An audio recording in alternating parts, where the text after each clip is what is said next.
Nasir e bike Salgare, आता पेट्रोलला करा bye bye. घरी घेऊन या इलिगो कंपनीची ई बाईक, तेही फक्त 40,000 रुपयांपासून पुढे। 60 ते 70 किलोमीटरच्या मायलेज सहित 1 वर्षाची वॉरंटी। खास गुढीपाडव्यानिमित्त 4 ते 5,000 रुपयांचा भरघोस डिस्काउंट। सोबत प्रत्येक बाईक वरती 1999 चा ब्लूटूथ हेडफोन फ्री व एक लकी ड्रॉ कूपन। आमच्याकडे उधारी सुरू आहे। बजाज फायनान्सची ही सोय।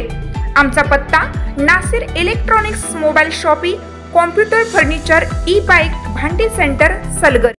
प्रत्येक बातमीतील घटनेच्या वास्तविकतेची तुलना थेट पाहत रहा चांगली अपडेट। मिरज आगारात नवीन 5 बसेस दाखल। खासदार आमदारांच्या उपस्थितीत लोकार्पण सोहळा। मिरज आगाराच्या ताफ्यात अत्याधुनिक BS6 मानांकन प्राप्त 5 नवीन बसेस दाखल झालेल्या आहेत। या बसेसचा लोकार्पण सोहळा खासदार विशाल पाटील, आमदार सुरेश भाऊ खाडे, आमदार इद्रिसभाई नाईकवडी यांच्या उपस्थितीत झाला। या बसेस आता मिरज आगारातून प्रवाशांच्या सेवेसाठी सज्ज असल्याचे सांगितले। मिरज आणि परिसरातील नागरिकांना अधिक सुरक्षित, पर्यावरणपूरक आणि आरामदायी प्रवास अनुभवता यावा यासाठी हा महत्त्वपूर्ण टप्पा गाठला आहे। या नवीन बसेस प्रदूषण नियंत्रणासोबतच इंधन कार्यक्षमतेतही उल्लेखनीय आहेत। त्यामुळे प्रवासाचा अनुभव अधिक सुखकर आणि सोयीस्कर ठरेल, असेही मान्यवरांनी सांगितले।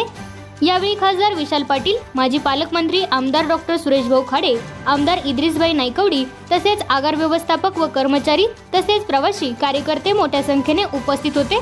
सांगली आगारासाठी 100 बसेसची मागणी केली असता आता प्रत्येक आगारासाठी बसेसचे वितरण सुरू झाले आहे।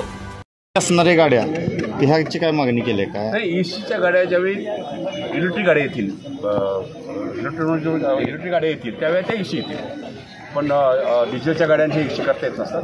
त्यामुळे आता इलेक्ट्रिक गाड्या ज्यावेळी आपण लॉन्च करतील त्यावेळेला आपल्याला त्या एसी गाड्या येतील। आणि एसी गाड्या आता ग्रामीण भागातल्या आणि शहरातल्या लॉंग टूरच्या असाव्यात, तर ते भाडं परवडणारही एसी गाड्याचं असलं पाहिजे। त्या दृष्टिकोनातून पण आपण एसी गाड्यांचं डिमांड करू। आपण तर तसे रिकॉर्ड तर एसी गाड्या पण आपण लॉंग टूरच्या गाड्या आपण एसी ठेवायला हरकत नाही।